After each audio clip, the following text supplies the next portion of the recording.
China आपका बहुत अच्छा दोस्त है ना? जी बहुत अच्छा दोस्त है।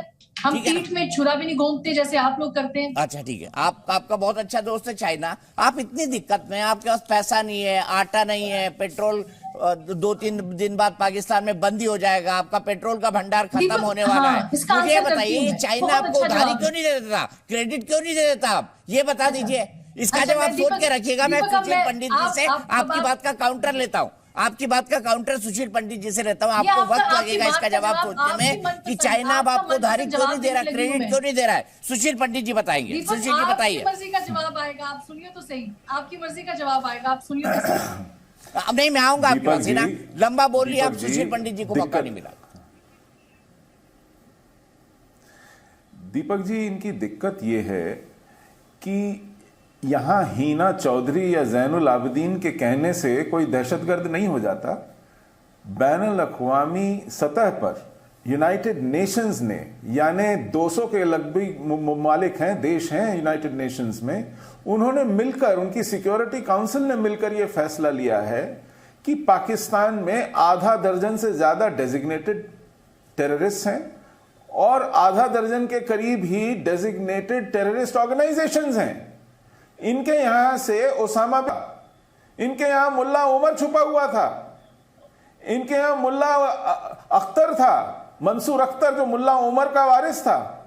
इन्होंने तालिबान को पाल पोस कर बड़ा किया। इनका मदरसा हक्कानिया उसकी फैक्ट्री था।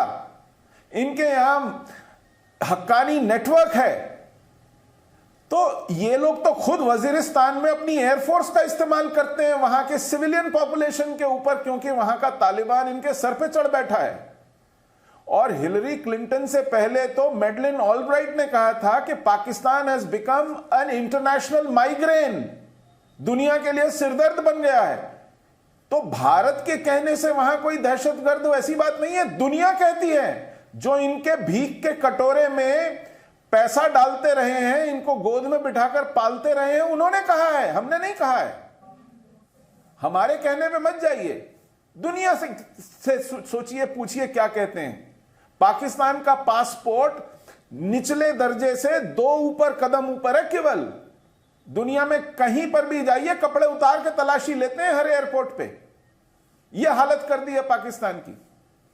आज ये मुंह चला रहे हैं, गाल बजा रहे हैं, चोरी और सीनाजोरी कहते हैं इसको, साफ साफ लफ्जों में। ये मुंह में राम बगल में छुरी नहीं है, ये चोरी और सीनाजोरी है। तन पे नहीं है लत्ता और पान खाएं अलबत्ता, ये वो है। भीख पे आ गए हैं, घुटनों पे आ गए हैं और पाव पाव भर के बम अपने तलाश रहे हैं कि कहां रखे थे। ठीक है, मैं सीधे जाता हूं। पाकिस्तान के साथ और भी बड़ी दिक्कत यह है कि चीन इसलिए इनकी मदद नहीं करना चाह रहा कि इनकी कंगाली बेपैंदे की है, जिसमें जितना डालो कभी नहीं भरेगा। वापस आने का तो छोड़ दो, ये अगले दिन फिर मुंह खोल के खड़े होंगे कि लाइए। और ये तय नहीं कर पा रहे हैं कि गुलामी अमेरिका की करनी है या चीन की करनी है। तो चीन भी हाजिर आ गया है। चीन को भी लगता है कि इन पे किसी भी तरह का भरोसा नहीं किया जा सकता, ये भरोसे के काबिल नहीं है। ये कल को सऊदी अरेबिया चले जाएं, अमेरिका चले जाएं, रूस के पास चले जाएं, किसी के पास जो दे दे अल्लाह के नाम उसके पास चले जाएं, तो भरोसे के लायक ये बचे नहीं है दुनिया में कहीं। फिर हाँ, वाकई आप लोग भरोसे के लायक नहीं बचे। बताइए, एक इंडिपेंडेंट व्यू दीजिए ना। कौन भरोसा करता है आप पर? आपका हम प्याला हम निवारा जिसको कहते हैं ना, सबसे खास दोस्त चाइना तक नहीं कर रहा। वो भी आपको उधारी देने को राजी नहीं है, क्रेडिट देने को राजी नहीं है। और पाव पाव भर के बम की जगह, पाव पाव भर के एटम बम की जगह पाव पाव भर आलू प्याज दे दो लोगों को, एक दिन का सब्जी बन जाएगा, खा लेंगे बेचारे। अच्छा दीपक, मैं ये इसलिए कह रही थी मुझसे जवाब लेने, शायद ये जवाब आप मुझे ज्यादा देर तक सुने क्योंकि ये आपकी मर्जी का होगा। अब बात कर लेते हैं बीइंग अ जर्नलिस्ट, जो मेरी एक राय है। एक पेट्रियोटिज्म एक चीज अलग होती है, we can't listen anything against Pakistan, लेकिन बीइंग अ जर्नलिस्ट मेरी एक राय ये है कि पाकिस्तान की इकोनॉमिक क्राइसिस है। हम एक एवोल्यूशनरी स्टेज से गुजर रहे हैं और उसके लिए हम पॉलिटिकल डिस्टेबलाइजेशन भी है और इकोनॉमिक क्राइसिस भी होते हैं।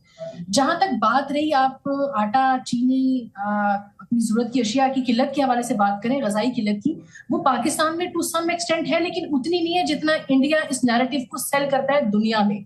ठीक है, अब अगर इंडिया इस नैरेटिव को दुनिया में सेल करता है तो सवाल ये आता है कि इंडिया का पाकिस्तान से मुकाबला है कोई?